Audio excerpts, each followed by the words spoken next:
Hello everyone, welcome to my newest video, and today I'm going to review the video game Walking Dead.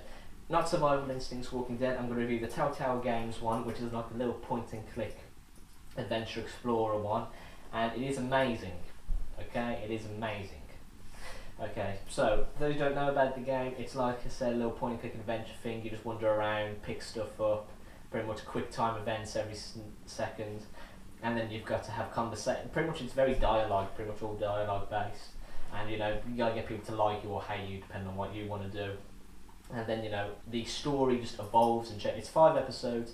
The next episode you play will be based around how you played the last one. So like, you start off, I thought it was gonna take, you make a lot of heavy decisions, I've got to say. And I'll get into that a bit later, but you start off and I haven't watched the TV show, okay? I need to get around to watch the TV show because it does look good and I like my zombie stuff. But so yeah, I apologise if people watch this who are fans and slate me for like not knowing any of the lore about it or the characters, but no, I don't know any of that. So you play as Lee, and he's a convict on his way to this prison where he's getting sent, and that's when the story starts. And it sort of gets you, that's the tutorial in this car, being able to talk to this guy. And he's asking, and the guy asks you like, if you did it and stuff, which I think you're in there for beating a guy to death or something like that. I'm not really sure. But yeah, and I'm not sure, I might have missed it, but I don't think you ever really find out whether he's guilty or not. Because, the guy says to him, "Oh, I suppose you didn't do it then, in this really annoying accent that I don't like and I can't do that well." But no. So then obviously in that respect then the zombie apocalypse starts and your car crashes and you gotta kill some zombies, you run over, and then you find this little girl Clem and Tyne. I call her Clem because we're cool now and she's my homie. But yeah. Clementine, Clem, whatever you want to call her, she's been living in this treehouse forever long. Her babysitter's a zombie and you bash her brains in front of her, which I didn't realise she was there, and she remembers it, and I think I botched up the explanation as well, which isn't good. I also taught her to swear. Don't do that, don't teach a little girl how to swear, because people look down on you for it. But no. Like I said, and that's where pretty much, when you discover her, that's when the story kicks off. So 5 minutes into it, the story kicks off. And you play through, and you meet all these people. Some live through to the end, some die instantly. It doesn't really matter. That's how you play it. But hey ho, there you go. And then you can just keep going, and you care so much. You care about Lee obviously because you're playing as Lee, but you sort of forget him. You just sort of think of you as him. And you don't really grow attached to him, but not in the same respect. Whereas Clem, you do anything for Clementine in this story. You really do. I mean, it's like I think there's one bit you find like a load of energy bars, and it's like, oh, who are you going to give them to? I'm just like, going to give them all to her. Seriously, just give everything to her. What about the other kid? I don't care about the other kid. Give them all to Clem and Time. But no, that's how it goes. And anyone who's played, if you played this game and not felt some sort of emotion, if you have not cried at the ending, you have no heart and need help. You really do.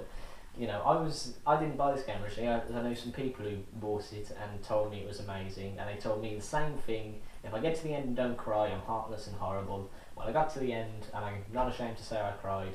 There you go. Get post-hate and stuff saying I'm a wimp below. Go for that, I don't really care, because it was a beautiful story. It really was. I love plots and stories, I really do. And this is nothing but dialogue and plots, and it's just beautiful. I grow attached to all these people. And now I'm going to talk about the decisions you make, okay? Because it comes to a lot of points where you go and make decisions, and that will affect everything from there on in, okay? Sometimes it doesn't matter what you do, it'll all end up with someone dead or someone alive, and then you'll just be frowned upon or loved or whatever, and you can't really help that. But sometimes you make, I think it's in the first, it is in the first episode, you make a choice, which one of these two people are you saving? And I was thrown off, I thought, I had in my head like any rational person was. I was like, they're closer, I'll save them, then go save them. But when you save them, then the zombies come crashing through and rip the other person to pieces, and they're going, crap, I've got to save them, and now they're dead. I wonder what would happen if I'd done it the other way around, but I don't know now because I can't go back, so I've got to keep going. But it's on your conscience. When a game is there, and I feel guilty because I think I've just let someone die, that is good, in all fairness. It's bad for me, really, because then I feel guilty playing a video game. But no, it's amazing for doing that, you know. I don't know any other game that's managed to do that. And, you know, I need to get the 400 Days DLC as well and see how that is. But no, that is great, in all fairness. And I've played through it, and there was one character who really annoyed me, and I was like, you know what, you piss me off every time I speak to you. You let me down pretty much every time I ask you for help. When it gets to the point where I can save you, or save someone else, you're the one dying. Because up to that point, I think everything would be choose which one you're saving. Which was just like, by then you sort of get the gist of what's happening. But no, it got to him, and it was, do I let him die? Do I just sort of let him get ravaged? Or do I save him? And then I was there going, I really want him to die, but I'm going to feel like a complete knob. And Clem's there, giving me those oogly eyes, and she's going to think I'm a knob as well. I got to save him. And I've regretted that decision for the rest of the game. I actually did, because he kept on annoying me. I saved his life, for God's sake. You think he'd show a little, you know, gratefulness and stuff, but no. Fuck him. He annoyed me. Okay, other people, if anyone wants to ask who that character was, I'm not going to spoil it here, but yeah, if anyone wants to know, ask me or whatever. You'll have to tell you the character. But yeah, he annoyed me. There you go, I've given away sort of already. It's a he.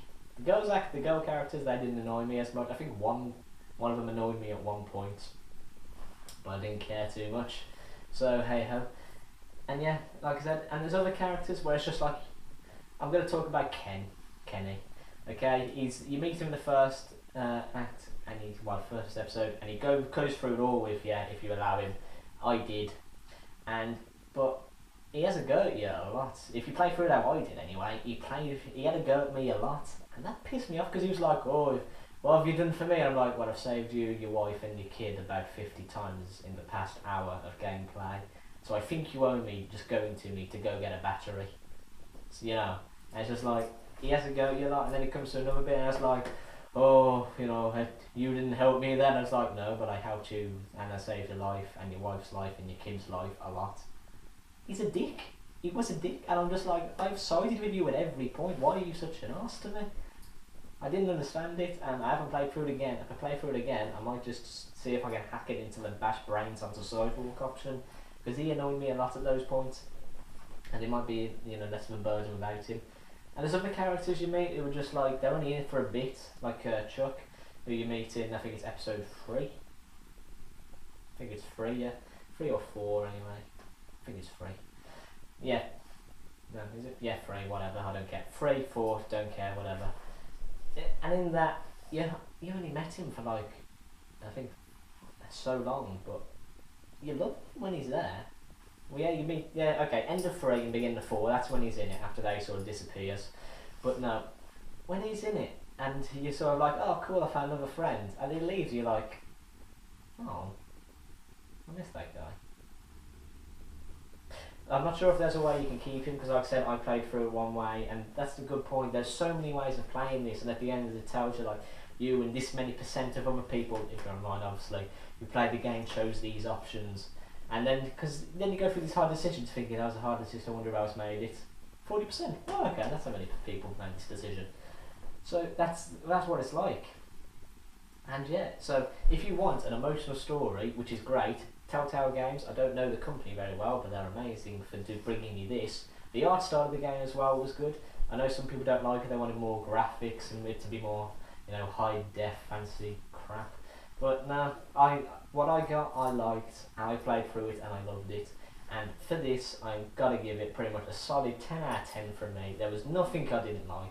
You know, I'm not even going to mark it down because of the characters that annoyed me, because they were there for that. Okay, the response they were meant to instill that emotion from me, and because they did that, that helps. It annoyed me, but it helps them, and therefore, like I said, 10 out of 10. I cannot fault this game. I probably could if I really wanted to, but I'm not going to because I love it. So yeah, 10 out of 10. If you haven't played the Walking Dead Telltale Games, go out, buy it, rent it, if you can rent it. Can you rent games? I live in a cave. But no, go on, just seriously, if, like I said, I haven't watched the series, I'm going to have to watch the series to see if any of those characters pop up, but yeah, carry on and I'll see you on my next video.